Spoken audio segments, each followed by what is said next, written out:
The moment the man showed his face, the girl started shaking in fear. To her shock, a group of men wearing stockings over their creepy laughter echoed through the entire room. The girl instinctively begged for mercy, but the men only became more excited. They even stuffed a dirty sock into her mouth. A man behind her grabbed her. He tried to tear off her clothes, but the man in charge stopped him. Then he put a pair of glasses on the girl. Through her desperate cries, he announced that it was time to begin. The man filming the video was the girl's first love. It turned out that to satisfy his twisted desires, he had called his so-called best friends over.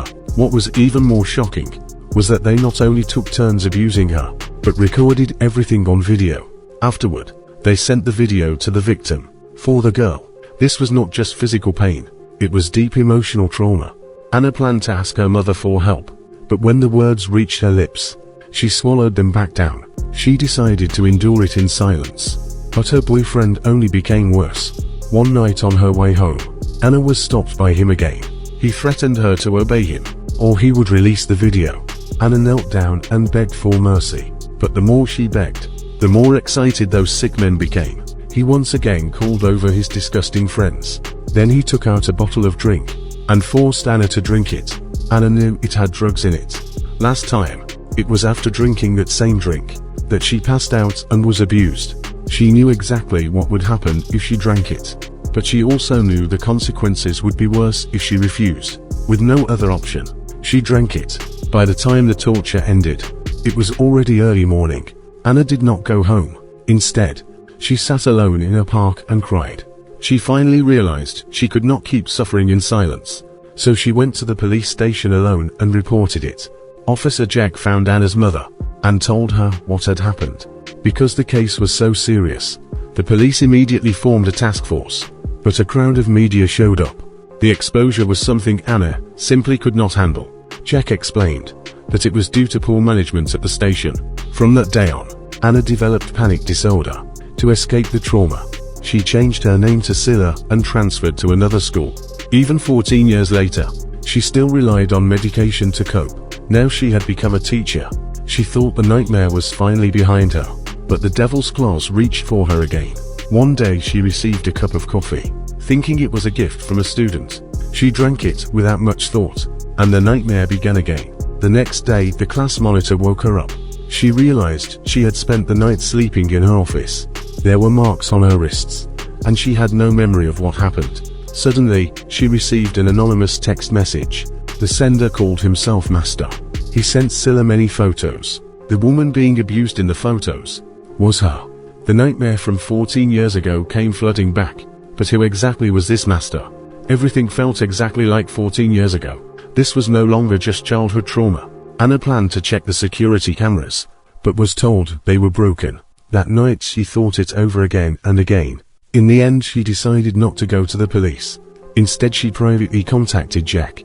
He had already left the force and was running an internet cafe. Sila did not tell him about the threats. She only asked him for help to find information about her ex-boyfriend Jeff, because she suspected this so-called Master might be her old boyfriend. Using his former connections at the station, Zhang quickly found a lead. Jeff was currently wanted by the police. No one knew where he was hiding. That day, Master sent another message, ordering Sila to go to the school storage room, saying there was a gift waiting for her. The gift was the same kind of drink from back then. She knew what would happen if she drank it. In anger, she smashed the bottle. On her way back to the classroom, she accidentally saw the class monitor arguing with a girl. She had just smashed the drink, and punishment was coming soon. Soon all the students' phones started ringing. Master had created a group chat and added everyone into it. He said he would share something exciting. Seeing the message made Sila freeze. She quickly hid herself. The entire class suddenly went quiet. All eyes turned toward one female student. Only then did Sila check her phone. It turned out the photos in the group were not of her. They were of a girl named Sophie from the class. Sila finally let out a breath. She understood all too well the breakdown and suffering that would follow something like this. But she did not realize this was far more complicated than she thought. Afraid that reporting it would lead to more exposure, Sophie chose to stay silent too. According to Sophie, she received a text from someone called Master. telling her to go to the school storage room, and that there was a gift for her.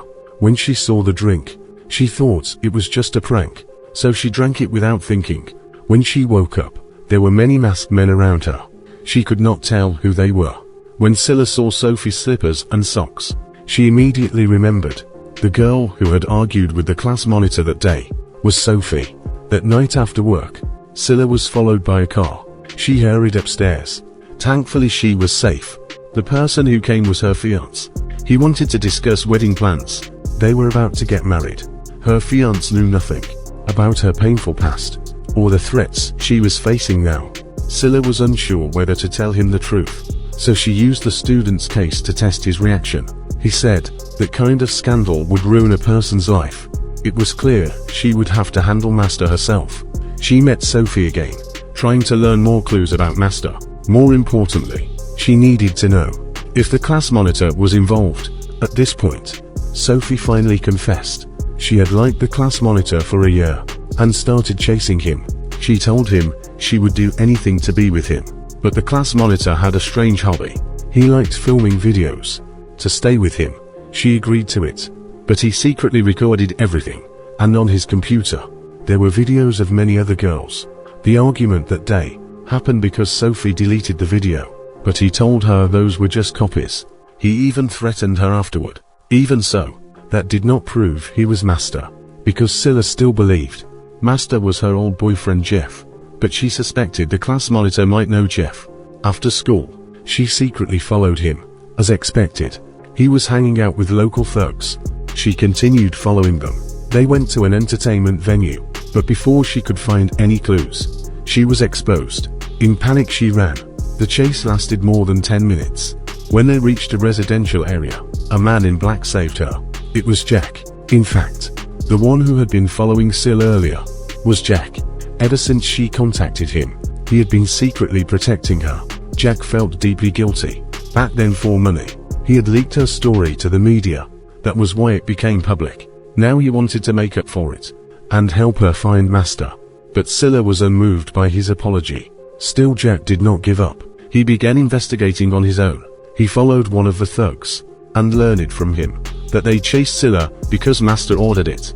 That meant, including the class monitor, they were all working for Master. Master told them Sila was following them, so they were ordered to capture her, film a video, and send it to him. It was now certain the class monitor was connected to Master, but whether Jeff was Master remained unclear. With no more leads, Jack asked Sila to meet. He told her everything he had learned, and warned her never to act alone again, because Master knew her movements very well.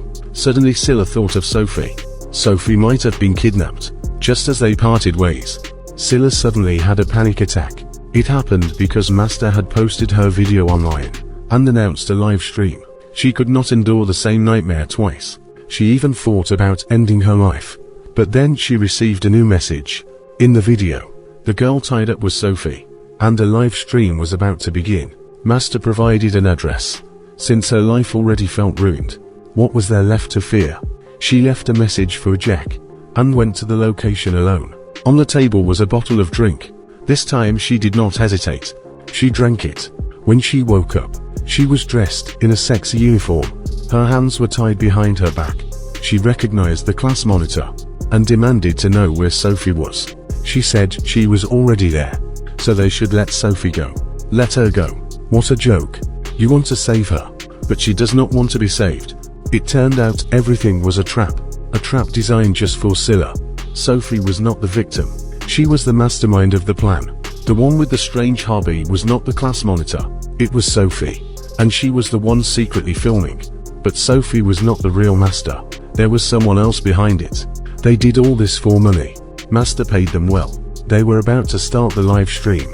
Of course things did not go as planned. Just as the stream began, Jack arrived in time. After a long fight, Jack was badly beaten. The police had already arrived downstairs. Seeing this, Sila broke free. She did not even check on Jack. Instead she went after Sophie. Those slaps were satisfying. I was worried she would forgive too easily. Using Sophie's phone, they found Master's phone number. If they could trace the IP address, They could catch Master. There was one question though. How did she free herself? It turned out, she had prepared in advance. The police soon tracked the AP, and sent a team to arrest the suspect. The suspect was a pervert, who had profited from secret recordings. After a chase, he was caught, but when the police called his phone, it did not ring. They also received new information. Master's IP was nearby, which meant he was not Master.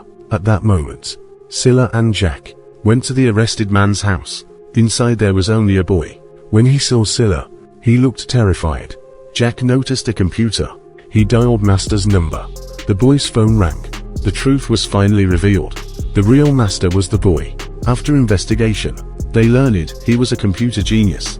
He hacked into the police system and found Sila's case from 14 years ago.